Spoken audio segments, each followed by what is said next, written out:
আরে বাবলু, তোর তো একটা ছেলে হয়েছে, দেখ কত সুন্দর ফুটফুটে বাচ্চা। ওই দেখি তো আমার ছেলে দেখতে কেমন হয়েছে। এরপর বাবলু তার ছেলেকে মন ভরে দেখে, দেখেই তার বুকটা খুশিতে ভরে যায়। কিন্তু তার এই খুশি বেশিক্ষণ স্থায়ী হয় না। তার এই সন্তানকে জন্ম দিতে গিয়ে তার স্ত্রী মারা গেছে। এখন বাবলুর ছেলে অনেক বড় হয়ে গেছে।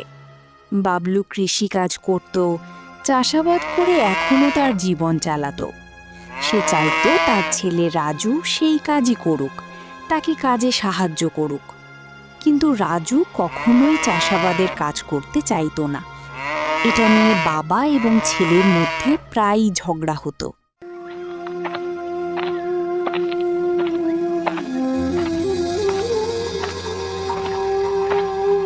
আরে রাজু, এই রাজু, কই থাকিস তুই?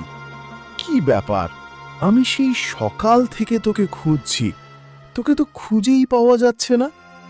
তোকে তো বলেছিলাম আমাকে একটু চাষাবাদের কাজে সাহায্য কর। তুই আমাকে সাহায্য করলে তো আমার কষ্টটা একটু কম হয়। বাবা, এসব চাষাবাদ করে কি করেছো তুমি? জীবনে কিছুই তো করতে পারো নাই।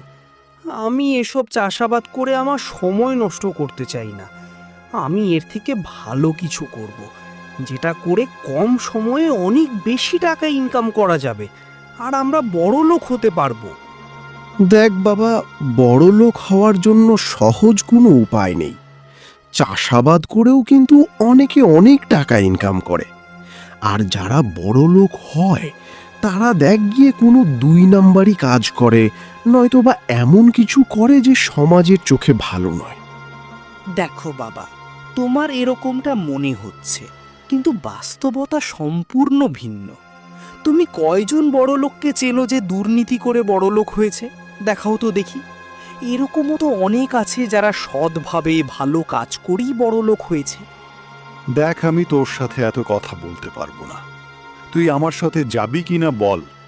তুই যদি আমার সাথে কাজ না করিস তাহলে বাড়ি থেকে বের হয়ে যা, তোর এখানে কোনো জায়গা নেই। ঠিক আছে, আমি বাড়ি ছেড়ে চলে যাচ্ছি। তুমি পড়ে থাকো তোমার এই বাড়ি নিয়ে। এরপর রাজু বাড়ি ছেড়ে চলে যায়, আর তার বাবাও মাঠের দিকে চলে যায় কাজ করার জন্য।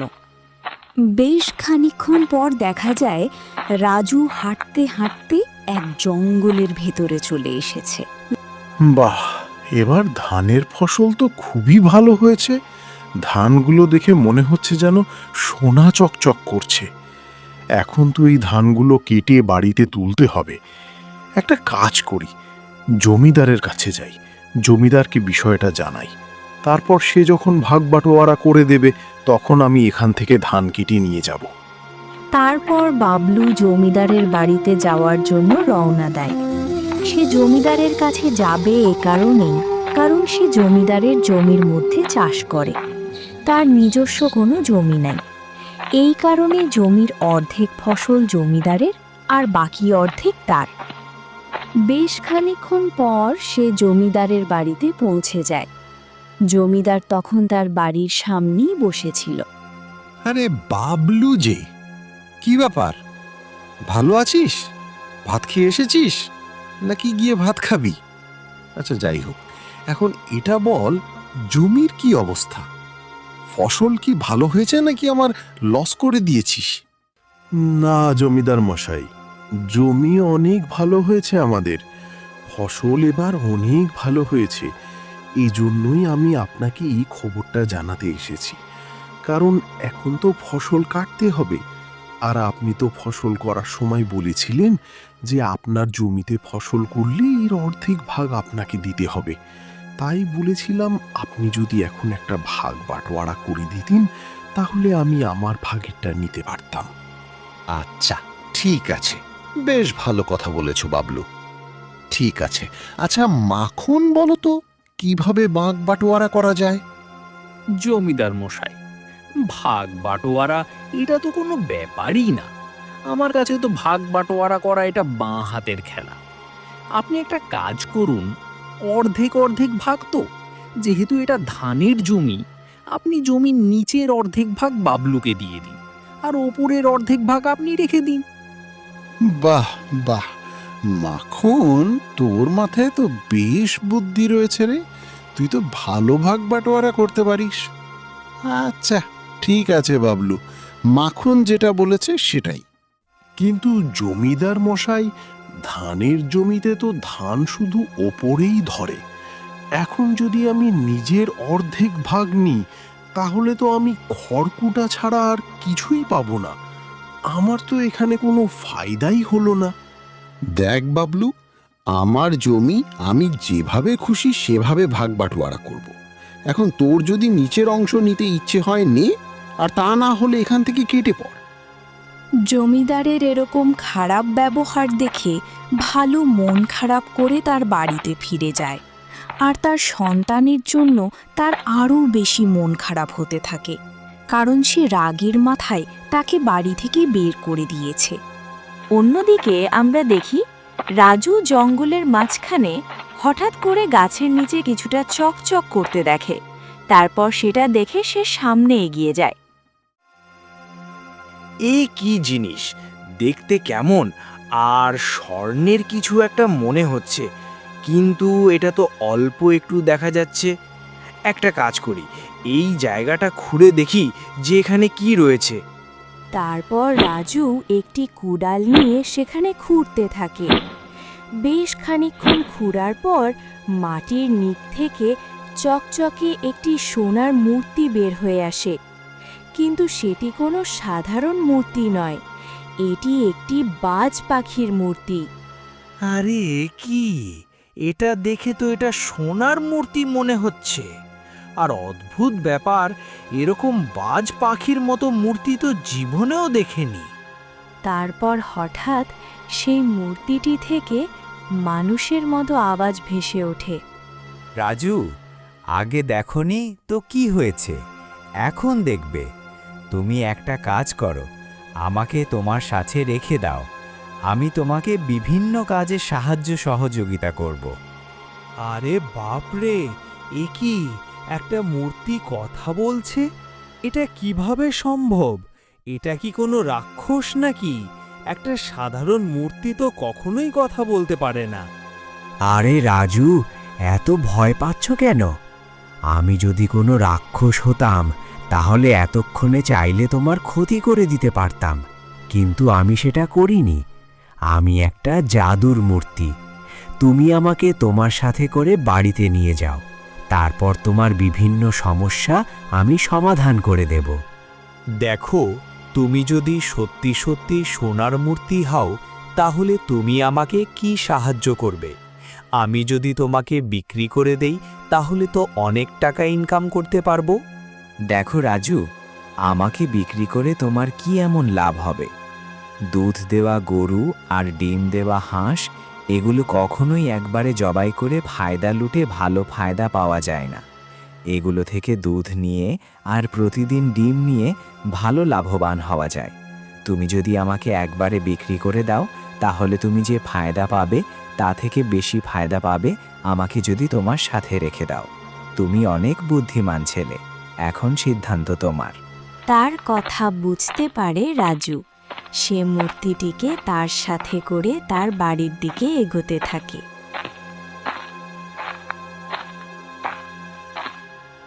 তারপর রাজু যখন বাড়িতে ফিরে আসে, দেখে তার বাবা মন খারাপ করে খাটের উপরে বসে আছে। কি হলো বাবা, তুমি এখনো মন খারাপ করে খাটের উপরে বসে আছো? আমি জানি, আমি হয়তো রাগ করে তখন বাড়ি থেকে বের হয়ে গিয়েছিলাম, এজন্য তুমি আমার ওপর রাগ করে মন খারাপ করে বসে আছো। এখন আমি চলে এসেছি, আমাকে তুমি মাফ করে দাও। আমি আর কখনো এভাবে বাড়ি ছেড়ে চলে যাব না। শোন রাজু, আমি জানি তুই কখনোই বাড়ি ছেড়ে থাকতে পারবি না। তুই আবার এখানেই ফিরে আসবি, এটা নিয়ে আমি মন খারাপ করিনি। আমি মন খারাপ করেছে জমিদারকে নিয়ে, যার জমিতে আমি এতদিন পরিশ্রম করে ফসল ফলিয়েছি, কিন্তু সে আমার সাথে ধোঁকাবাজি করেছে। তারপর ভাবলু তার ছেলেকে সম্পূর্ণ বিষয়টা খুলে বলায়। এটা শুনে তার ছেলেও বেশ রেগে যায়। ঠিক আছে বাবা, ওর সাথে ওর মতো করেই খেলতে হবে। এখন থেকে তুমি চাষাবাদ করবে না, এখন থেকে আমি চাষাবাদ করব। আর সে জমিদারের সাথে কিভাবে কি করতে হয় সেটা তো দেখতেই পাবে।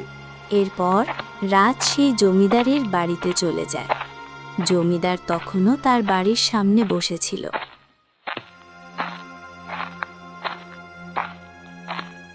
কি ব্যাপার রাজু, তুমি এখানে? এখানে তো তোমার বাবা আসার কথা ছিল। তুমি কি এখন চাষাবাদের কাজ শুরু করে দেবে নাকি? হ্যাঁ জমিদার সাহেব, এখন থেকে আমার বাবা আর চাষাবাদের কাজ করবে না, এখন থেকে আমি চাষাবাদের কাজ করব। ঠিক আছে, কিন্তু হিসাব তো জানো নাকি? তুমি আমার জমিতে চাষাবাদ করলে এর অর্ধেক ফসল আমাকে দিতে হবে, আশা করি এটা জানো।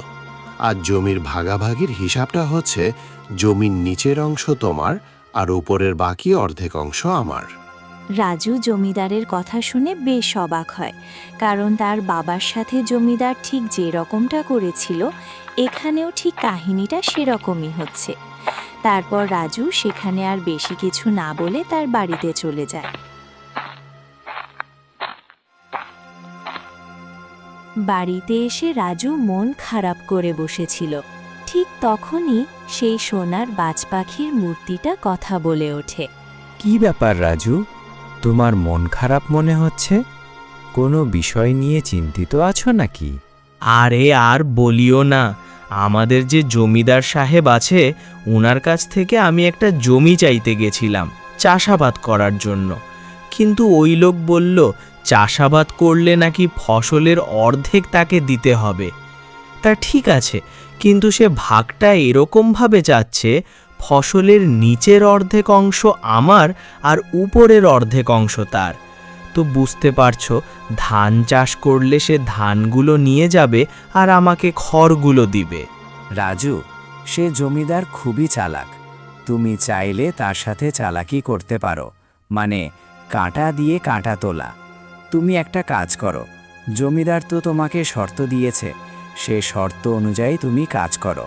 তুমি ধান না চাষ করে জমিতে গাজর চাষ করো, তাহলে নিচের অংশ তোমার আর উপরে শুধুমাত্র গাজরের পাতাগুলো জমিদারের হবে।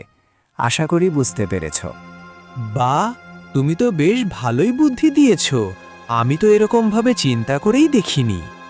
এরপর রাজু আবারও জমিদারের কাছে যায়।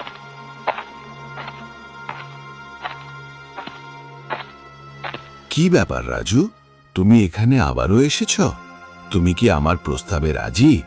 আমি যেভাবে ভাগ বাটোয়ারার কথা বলেছি সেটাতে রাজি হলে তুমি চাষাবাদ করতে পারবে, নয়তোবা আমি তোমাকে জমি দেব না। ঠিক আছে জমিদার সাহেব, আপনি যেরকমটা বলবেন সেরকমটাই হবে। তারপরও আপনি আমাকে চাষাবাদ করার জন্য জমি দিন। এরপর রাজু জমিদারের কাছ থেকে জমি বুঝে নেয়। তারপর সে জমিতে গাজরের বীজ রোপণ করে। তারপর সেই জমিতে সে যত্ন নিতে থাকে। যখন জমিতে ফসল চলে আসে তখন সে আবারও জমিদারের কাছে যায়।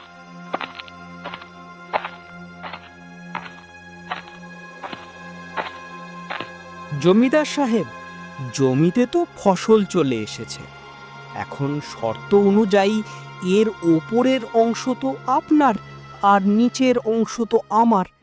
তো আমি আমার নিচের অংশ কেটে নিয়ে যাচ্ছি, আপনি এসে আপনার ওপরের অংশ বুঝে নিন। এটা বলে রাজু সেখান থেকে চলে যায় আর তার জমিতে গিয়ে গাজরগুলো গরুর গাড়িতে উঠিয়ে সেগুলো নিয়ে সে তার বাড়িতে চলে যায়। আর জমিদারের জন্য পড়ে থাকে শুধুমাত্র গাজরের পাতাগুলো। দেখেছো মাখন, ও তো আমাদের সাথে 2 নম্বরই করেছে। ও তার জমিতে ধান চাষ না করে গাজরের চাষ করেছে। এখন তো আমরা উপরের অর্ধেক নিয়ে কোনো লাভ হবে না, এগুলো তো শুধুমাত্র গাজরের পাতাগুলো। মূল ফসল তো চালাকি করে ওই নিয়ে গেছে। তারপর আরও বেশ কয়েকদিন কেটে যায়। রাজু আবারও জমি চাওয়ার জন্য জমিদারের বাড়িতে যায়।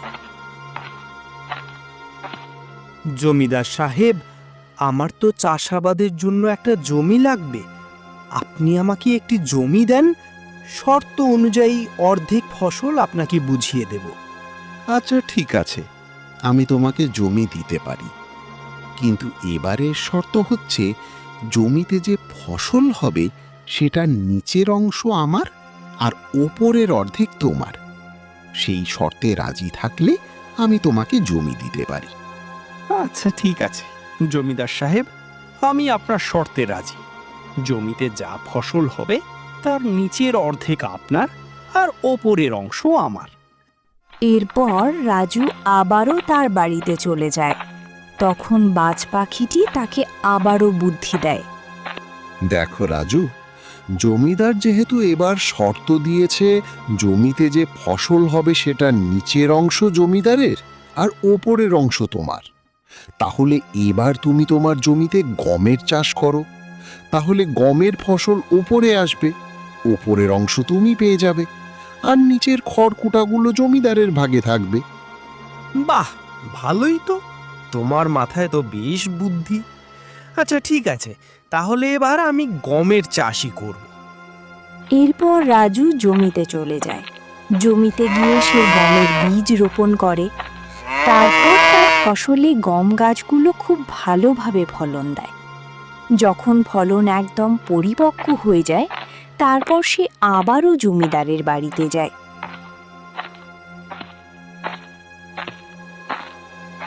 জমিদার সাহেব, ফসল তো পরিপক্ক হয়ে গেছে।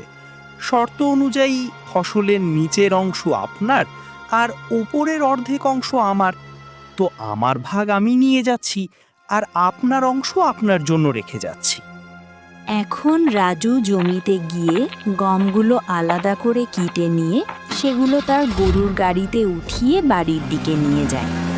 আর জমিদারের জন্য পড়ে থাকে নিচের খড়কুটার অংশগুলো।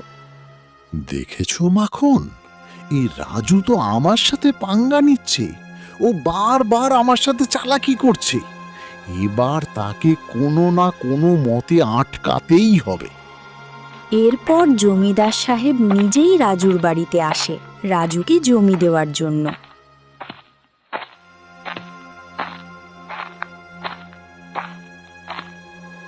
রাজু, তোমার কি এবার জমি লাগবে না? তুমি কি আর চাষাবাদ করবে না? হ্যাঁ জমিদার সাহেব, জমি তো অবশ্যই লাগবে। আপনি এত কষ্ট করে আসতে গেলেন কেন? একটু পর তো আমি নিজেই আপনার বাড়িতে যেতাম। আচ্ছা ঠিক আছে সোনা, আমি তোমাকে জমি দিতে পারি, কিন্তু এবার আমার শর্ত হচ্ছে জমিতে যেই ফসলই হোক না কেন সেটার ওপরের অংশ আর নিচের অংশ আমার, আর মাঝখানের অংশ তোমার। যদি এই শর্তে রাজি থাকো তাহলে আমি তোমাকে জমি দিব। আচ্ছা ঠিক আছে জমিদার সাহেব, আমি আপনার শর্তে রাজি আছি। রাজুর এই কথা শুনে তো খুশি হয়ে যায় জমিদার, ভাবে এবার সে রাজুকে ঠকাতে পারবে। এটা ভেবে খুশি হয়ে সে বাড়িতে চলে যায়। তারপর রাজু বুদ্ধি নেওয়ার জন্য সে বাজ পাখির মূর্তির কাছে যায়। রাজু, শোনো, জমিদার যে তোমাকে আবার শর্ত দিয়েছে আর জমিতে যে ফসল হবে সেটার ওপরের অংশ এবং নিচের অংশ তার, আর মাঝখানের অংশ তোমার। তাহলে তুমি একটা কাজ করতে পারো, এবার জমিতে আনারস চাষ করো। তাহলে আনারসের নিচের অংশ আর ওপরের পাতার অংশ জমিদারের হবে, আর মাঝখানের ফলটি তোমার হবে। এরপর রাজু বাজ পাখির দেওয়া বুদ্ধি অনুযায়ী জমিতে গিয়ে আনারস লাগিয়ে দেয়। প্রায় 6 মাস পর আনারসের ফলন আসে। আনারসগুলো প্রায় পরিপক্ক হয়ে গেছে। তারপর সে জমিতে জমিদারকে নিয়ে আসে। জমিদার জমিতে আনারস গাছ দেখে অনেক বেশি রেগে যায়, কিন্তু সেখানে কিছুই করতে পারে না, কারণ তার শর্ত অনুযায়ী সে আনারসের ফলটা পাবে না, সে শুধুমাত্র এর নিচের অংশ আর উপরের অংশটাই পাবে। কি ব্যাটা রাজু, তোর সাথে কি আমার কোনো শত্রুতা আছে নাকি? তুই আমার সাথে এমন চালাকি কেন করছিস? তোর মতো সবাই হয়ে গেলে তো আমাকে জমিদারি ছেড়ে দিয়ে না খেয়ে থাকতে হবে। জমিদার সাহেব, আপনার সাথে আমার শত্রুতা থাকবে কেন? আপনি লোভের বশবর্তী হয়ে নিজের দোষে নিজেই পস্তাচ্ছেন। আপনার স্বেচ্ছাচারিতাই আপনার সবচেয়ে বড় দোষ। আপনি তো গরিবের মানুষই মনে করেন না। আপনার ভাগ বাটোয়ারার পদ্ধতি ঠিক করুন, নয়তো গ্রামে যত চাষি আছে আমি সবাইকে আমার বুদ্ধিতে চালাবো। তারপর তোমাকে পথে বসতে হবে। জমিদার রাজুর কথা বুঝতে পারে এখানে সব দোষ তো তার। এরপর সে রাজুর কাছে ক্ষমা চেয়ে নেয়। রাজু বেটা, তুই সত্যিই বলেছিস, এখানে ভুল তো আমার ছিল। আচ্ছা ঠিক আছে, এখন থেকে আমি কাউকে ধোঁকা দিব না, সবাইকে তার ন্যায্য অধিকার বুঝিয়ে দেব। জমিদার নিজের ভুল স্বীকার করলে রাজু তার বাড়িতে চলে যায়। তারপর বাজ পাখিটি বলে, রাজু, আমি তো তোমার সমস্যার সমাধান করে দিলাম। এবার সময় এসেছে আমার সমস্যার সমাধান করার, যেটা তোমাকে করতে হবে। আমি এক সাধুর অভিশাপে এরকম মূর্তি হয়ে গেছি, আমাকে মুক্তি দিতে হবে। এরপর কি হয়েছিল সেটা জানতে হলে ভিডিওতে লাইক করে কমেন্টে পর্ব 2 লিখে কমেন্ট করো।